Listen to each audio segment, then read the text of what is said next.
इस कहानी की शुरुआत में हमें रूह की दुनिया दिखाई जाती है, जहां मास्टर उगवे तपस्या कर रहे होते हैं। लेकिन तभी काई उन पर हमला कर देता है।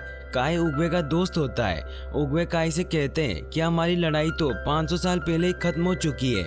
लेकिन काई वापस से लड़ाई करने का कहता है। उन दोनों में वापस से लड़ाई स्टार्ट हो जाती है। काई उगवे को बताता है कि उसने रूह की दुनिया में मौजूद सभी मास्टर की ऊर्जा छीन ली है और अब मैं तुम्हारी ऊर्जा भी छीनूंगा।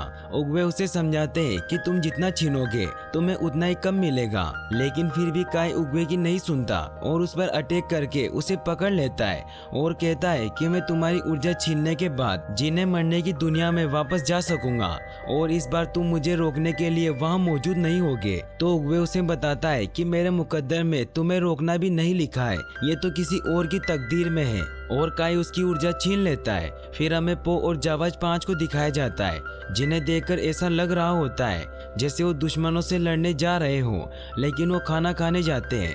फिर जब वो वापस जेड महल लौटते हैं तो वहाँ शिपू उन्हें बताते हैं कि आज मैं तुम्हारी आखिरी क्लास लूंगा, क्योंकि आज के बाद तुम्हारी ट्रेनिंग की जिम्मेदारी ड्रैगन योद्धा की होगी। ये सुनते ही सभी शॉक्ड हो जाते हैं। वो शिपू को कहता है कि मैं इन्हें क्या सिखाऊंगा, ये पहले से ही जाबाज 5 है। तो शिपू से बताते हैं कि एक मास्टर के लिए भी सीखने को कुछ ना कुछ जरूर होता है।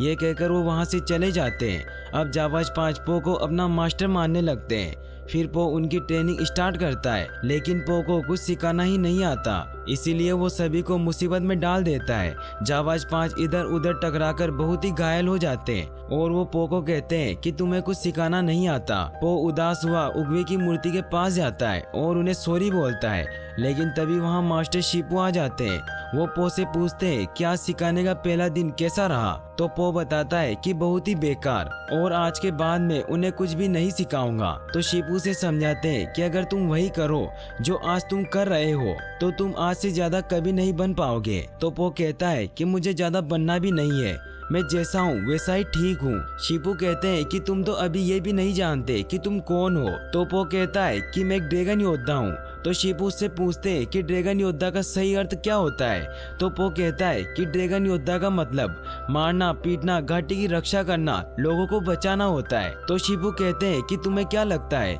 कि गुस्से मारने के लिए ही महान कुंफू मास्टर उगवे ने तुम्हें चुना था? उन्होंने तुम में कुछ बात देखी थी जो मुझे आज तक नहीं दिखी। उन्होंने तुम में हैरतअंगेज शक्ति देखी जो तुम्हारी राह देख रही है, ऐसी असीम शक्ति जो तुम्हारी सोच से परे है। फिर शिपू ऊर्जा की शक्ति से पो को एक फूल खिलाकर दिखाते हैं। पो ये देखकर बहुत हैरान हो जाता है।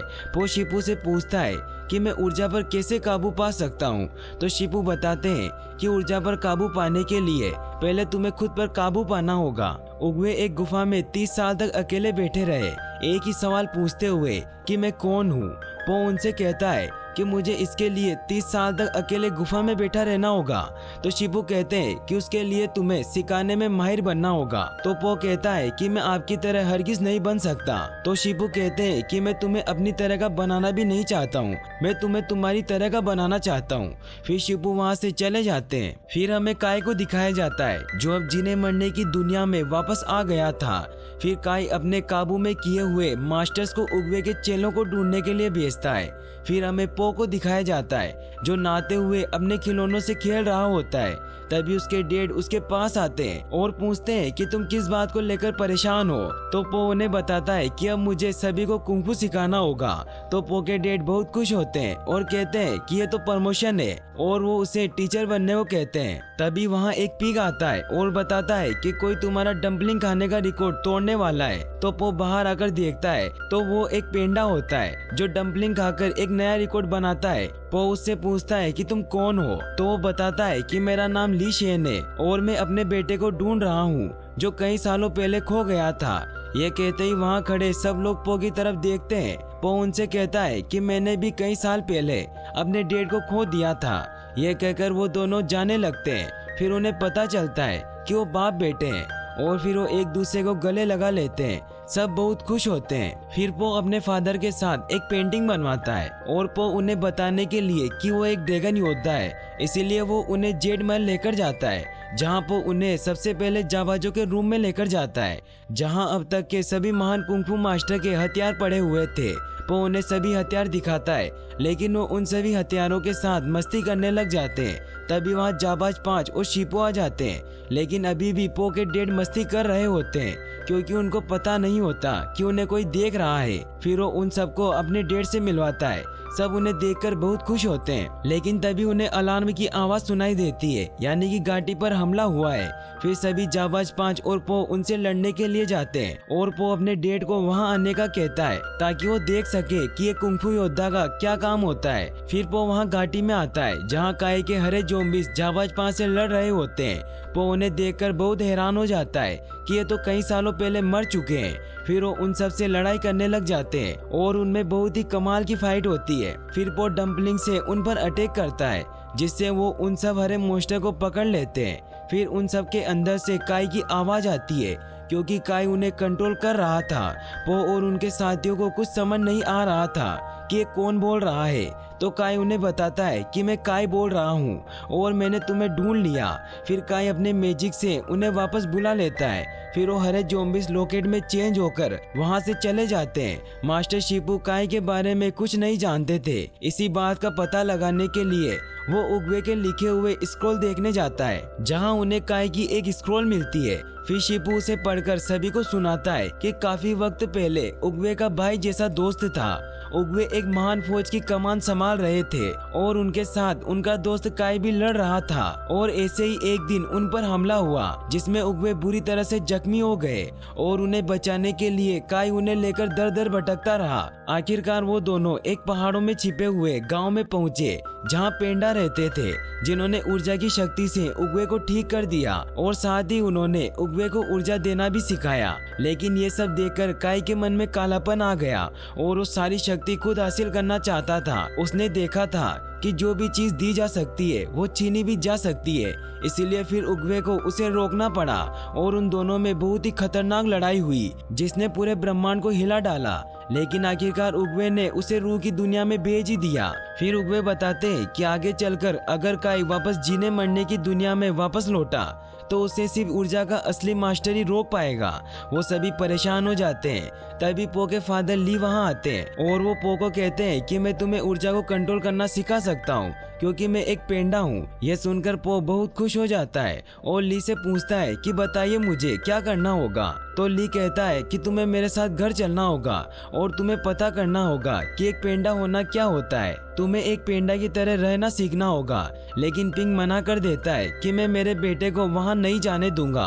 तो पो उन्हें समझाता है कि काई को सिर्फ ऊर्जा का मास्टर ही रोक सकता है, और मैं ऊर्जा का मास्टर तभी बन सकता हूँ जब मैं जान पाऊँ कि मैं कौन हूँ। पिंग मान जाता है और कहता है कि मैं तुम्हारे लिए खाना पैक कर देता हूँ। फिर वो दोनों छिपे हुए पेंडा गांव की तरफ निकल पड़ते हैं। वहीं शिपू क्रेन और मेंटिस को काई का पता लगाने भेजते हैं, और कहते हैं कि उनसे लड़ना मत, क्योंकि काई जिससे भी लड़ता है वो उसकी ऊर्जा छीन लेता है। फिर वो दोनों काई की तलाश करने के लिए निकलते हैं। वहीं दूसरी तरफ पो और ली पेंडा गांव की तरफ बढ़ रहे होते हैं। वो चलते चलते थक जाते हैं, इसीलिए वो खाना खाने का सोचते हैं और एक जगह बैठ जाते हैं। लेकिन जब पो अपना बैग खोलता है तो उसमें से पिंग निकलता है। तो पो उनसे पूछता है कि आप यहाँ क्यों आए। तो पिंग उसे बताता है कि अगर तुम्हें पेंडा गांव में सही खाना न मिला तो तुम कभी भी काई से नहीं लड़ सकते, और वो ली को भी अपनी बातों से मना लेता है। फिर वो आगे बढ़ते जाते हैं और वो पेंडा गांव तक पहुंच जाते हैं, लेकिन वो बहुत ऊंचाई पर होता है। ये देखकर पिंग ली को कहता है कि पो को सीढ़ियाँ चढ़ना अच्छा नहीं लगता, इसीलिए हम यहाँ से जा रहे हैं। तभी ली उसे बताता है कि हम पेंडा हैं, हम कभी भी सीढ़ियाँ नहीं चढ़ते, और वो एक रस्सी को खींचता है जिससे वो ऊपर जाने लगते हैं। जब वो ऊपर पहुँच जाते हैं तो वहाँ उन्हें हर तरफ मिष्टी मिष्टी दिखाई देती है।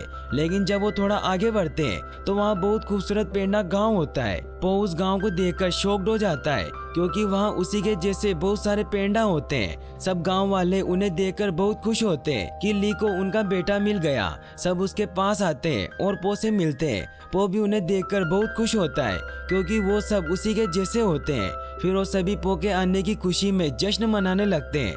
वो सभी साथ बैठकर खाना खाते हैं। फिर मई पो के आने की खुशी में डांस करने लगती है, क्योंकि वो एक रिबन डांसर होती है। वो सभी बहुत खुश होते हैं। फिर हमें क्रेन को दिखाया जाता है जो काई की तलाश कर रहे होते हैं। तभी उन्हें मास्टर बेयर, मास्टर चिकन और मास्टर क्रोक दिखाई देते हैं। क्रेन उनसे पूछता है कि आप यहाँ क्या कर रहे हैं, तो वो बताते हैं कि हरे ज़ॉम्बीज़ ने हमारे गांव पर हमला किया, इसीलिए हम उनके पीछे यहाँ आए हैं। और वो एक एक करके तीनों शिप के अंदर चले जाते हैं। मेंटिस क्रेन को कहता है कि हमें भी उनकी मदद के लिए अंदर जाना चाहिए, लेकिन क्रेन कहता है कि हमें मास्टर शिपू ने लड़ने से मना किया है। फिर भी मेंटिस अंदर चला जाता है और क्रेन उसे बचाने जाता है, लेकिन तब तक काई उसकी ऊर्जा छीन चुका होता है। फिर क्रेन भी अंदर जाता है। काई उस पर भी हमला करता है और कहता है कि मैं तुम्हारी ऊर्जा का सही इस्तेमाल करूंगा जेड महल को तबाह करने के लिए। फिर वो उसकी ऊर्जा छीन लेता है। फिर हमें पो को दिखाया जाता है जो सुबह जल्दी उठकर अपने डेड ली के पास जाता है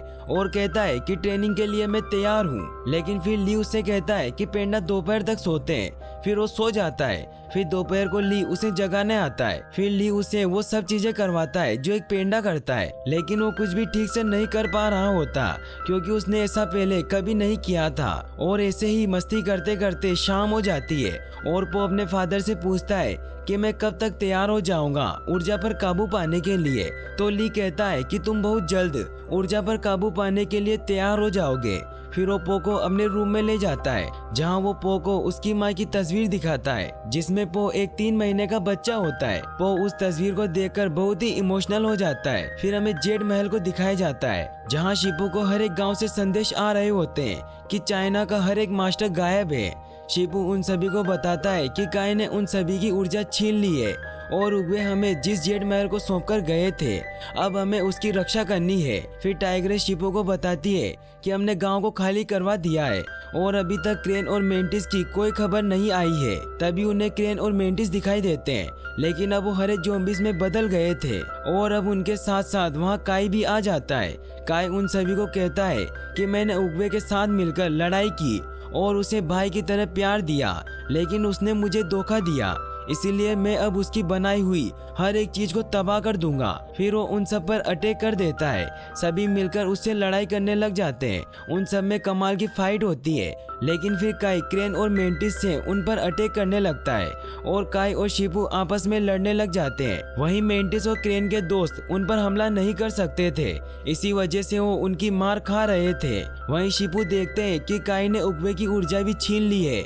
जिसे देखकर उनका ध्यान भटक जाता है और काई उन पर हमला कर देता है, जिससे वो दूर जाकर गिरते हैं और काई वाइपर और मंकी की भी ऊर्जा छीन लेता है। वहीं शिपू टाइग्रेस को पो को आगाह करने के लिए भेजते हैं और फिर काई उग्वे की मूर्ति को तोड़कर उससे वो सारी जगह तबाह कर देता है।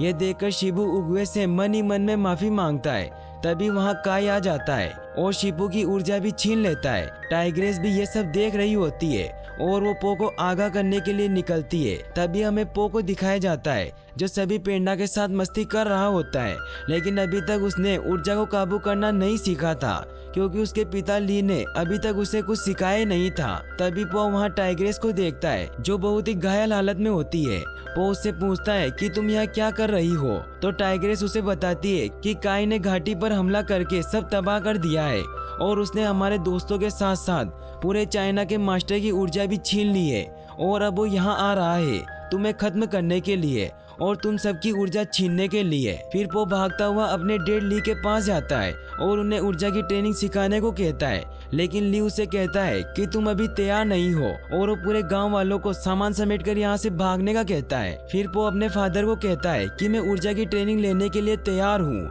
मैंने वो सब किया जो आपने कहा और अब मैं पूरा का पूरा पेंडा बन चुका हूँ, फिर भी आप मुझे क्यों नहीं सिखा रहे। तो ली कहता है कि हम में से किसी को भी ऊर्जा कंट्रोल करना नहीं आता। माना कि पहले हम सब ऊर्जा पर कंट्रोल करना जानते थे, लेकिन अब हमें नहीं आता। तो पो उनसे कहता है कि आपने मुझसे झूठ क्यों बोला। तो ली कहता है कि मैं तुम्हें काई से बचाना चाहता था क्योंकि मैं नहीं चाहता था कि मैं फिर से अपने बेटे को खो दूं। लेकिन पो कहता है कि दुश्मनों से लड़ना ही तो मेरा काम है और मैं आपकी वजह से अपनी घाटी की हिफाजत नहीं कर पाया।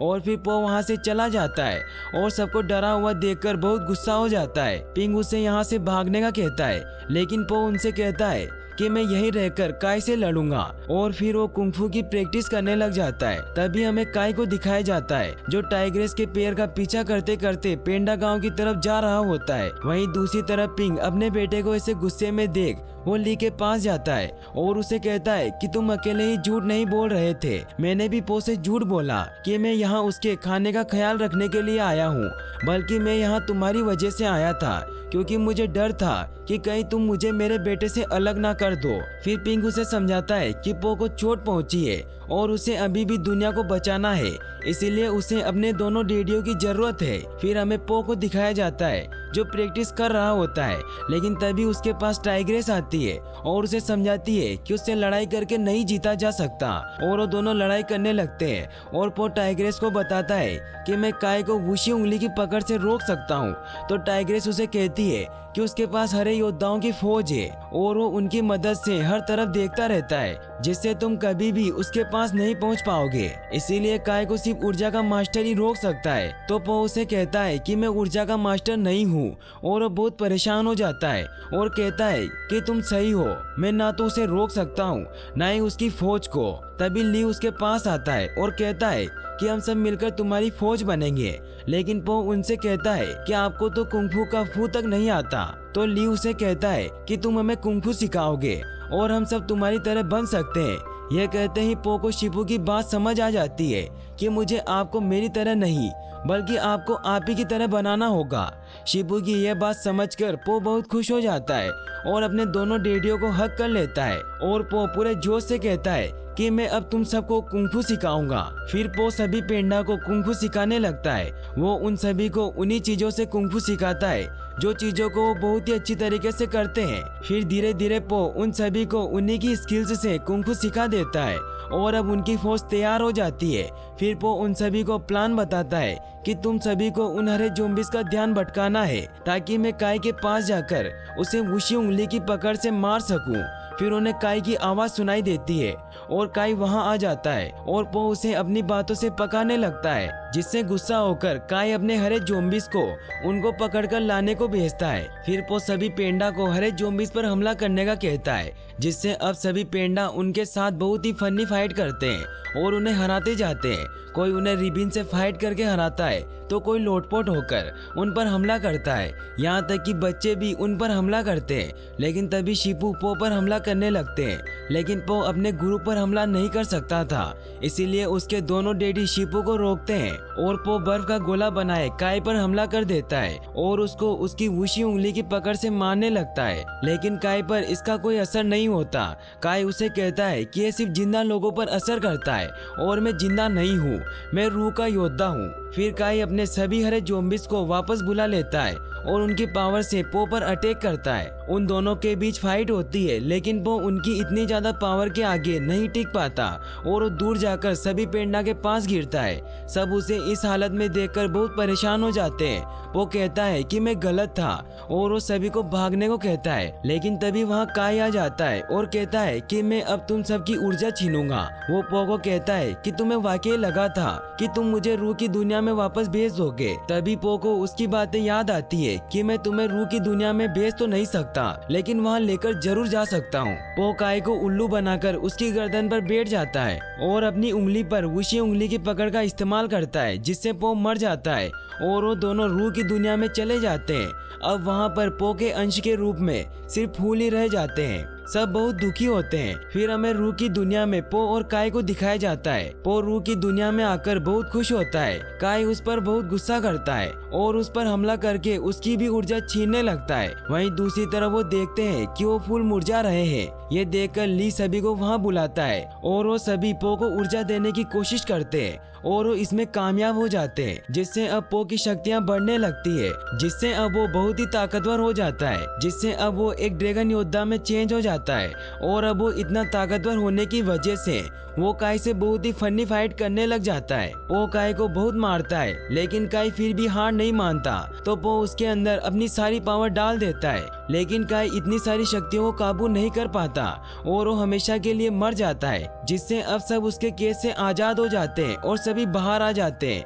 लेकिन पो नहीं आता क्योंकि वो उगवे से मिलने जाता है, क्योंकि अब वो पूरी तरीके से ड्रैगन योद्धा बन चुका था उगवे भी उसे देखकर बहुत खुश होते हैं और उसे कहते हैं कि तुम ही मेरे असली वारिस हो, और वो उसे अपनी छड़ी दे देते हैं। फिर पो वापस जीने मरने की दुनिया में चला जाता है। सब उसे देखकर बहुत खुश होते हैं और उसे हक कर लेते हैं। फिर शिपू उससे पूछते हैं कि तुम्हें ये छड़ी किसने दी, तो पो बताता है कि मुझे उगवे ने दी है, क्योंकि अब मैं ऊर्जा का मास्टर बन चुका हूँ। फिर अब पो सभी को ऊर्जा को कंट्रोल करना सिखाता है।